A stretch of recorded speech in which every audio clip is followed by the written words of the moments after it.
They began when the legendary Franz Beckenbauer carried out the World Cup trophy. Soldier Field in Chicago was the place for Game 1. The Germans, a heavy favorite, would take on the underdogs from Bolivia. But there were a lot of surprises in Chicago. And some of the questions raised about these favorites from Europe concern their age. Yes, a very experienced team that was chosen by Bertie Folks, but also a team somewhat older than the average in this World Cup. And the question was, could they withstand the heat and humidity they would face in the USA94? Off of the Hessler chest trap, Jürgen Klinsmann would score what proved to be the game-winning goal. It was the only goal. That was one of the surprises in Game 1 for Germany. They could only score one against the heavy underdogs from Bolivia. And Bolivia had surprised the world by beating Brazil in one qualifying match, and they did give the Germans a very tough battle in this day. Game 1 gets the World Cup off to a rousing start in Chicago.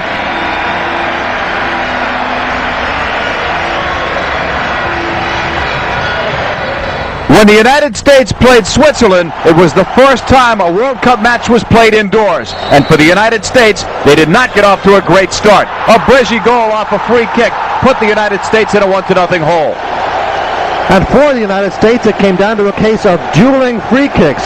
For at the other end, when they got their opportunity, Eric Wijnaldum made no mistake with this marvelous goal. This goal showed that the United States truly had arrived on the world stage in soccer, because it was a masterpiece. The United States picked up their first points in a World Cup since 1950. And with the great support of the fans behind them, they can now look ahead to their big challenge, Colombia. Italy would meet Ireland at Giant Stadium in the Meadowlands. And the first surprise was the crowd. Not that it was a sellout, but that it was pro-Irish. The Irish took over Giant Stadium this day, and this matchup was the one that was most anticipated ever since the draw in Las Vegas. Everyone expected a low-scoring game, and they got it.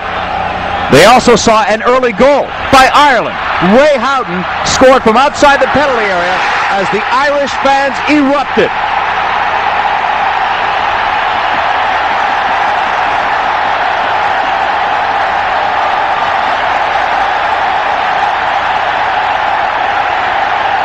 The main attacking tactic for Ireland was the long ball into the penalty area. It created a lot of confusion and creates this opportunity for Ray Houghton. And a stingy Irish defense was well able to protect their one-goal lead. For Ireland, it was an important 3 points. For Italy, an early wake-up call. World Cups always produce upsets. Romania versus Colombia. And early on, it was Romania on the attack. And what a surprise that was. Everybody picked Colombia to be one of the favorites to win this, and they fell behind early to two magnificent goals, this one from Giorgi Hagi, who is to become a famous name in this World Cup. But the proud Colombians battled back and actually made a game out of it.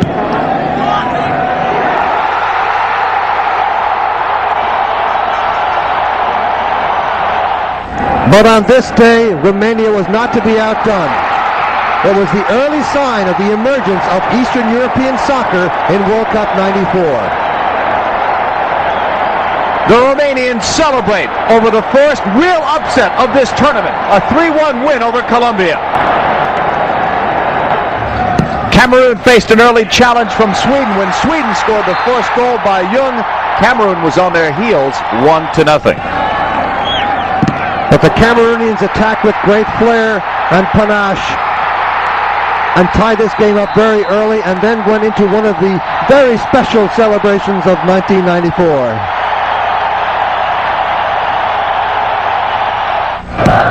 Cameroon were the darlings of the 1990 World Cup, and goals like this and dances like this might make them popular in America in '94. But Sweden, with their direct style of play, came right back at Cameroon, and Martin Dahlin got the tying goal. For Sweden, then, this was a .1. And for Cameroon, an indication that this would not be 1990 revisited. Brazil and their wild fans. They always make it a home field advantage. The Brazilians against the Russians, and Romario sets the tone early. It was Brazil defeating Russia by a 2-0 score, proving that they were to be one of the forces in this 1994 World Cup. For Brazil, a three-time champion, the beat goes on.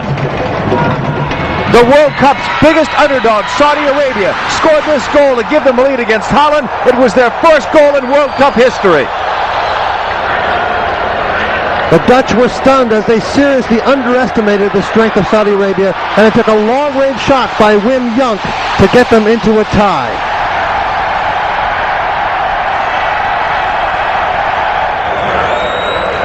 Then it was only through a last-minute mistake by the Saudi Arabian goalkeeper that allowed Talment to give Holland the victory. There was more relief than joy at the Dutch bench, as they were very nearly embarrassed by an impressive Saudi team. When Argentina met Greece at Foxborough Stadium, it was David versus Goliath, and Goliath came to play. It turned into the Gabriel Batistuta show early on. And the great news for soccer fans was that Argentina was back, showing all the skill in attack, all the commitment to verve and style that all fans had hoped for. But the Argentina offensive explosion took away from the fact that there was a goalkeeper change. Sergio Goycochea was not in goal. Instead, it was Luis Islas. But anyone could have played goal on this day against the Greeks. And then it was Diego Maradona's turn. Maradona trying to put a finishing touch on to show that this could be his World Cup.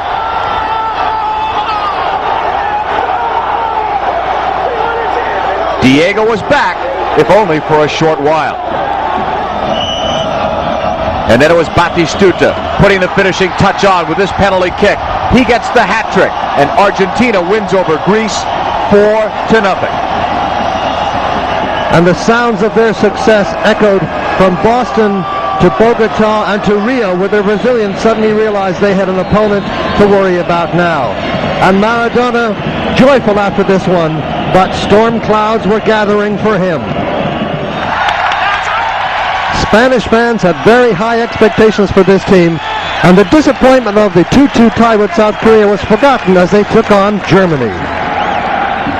Especially after this great goal by Goycochea to give Spain a 1-0 lead against the defending World Cup champions.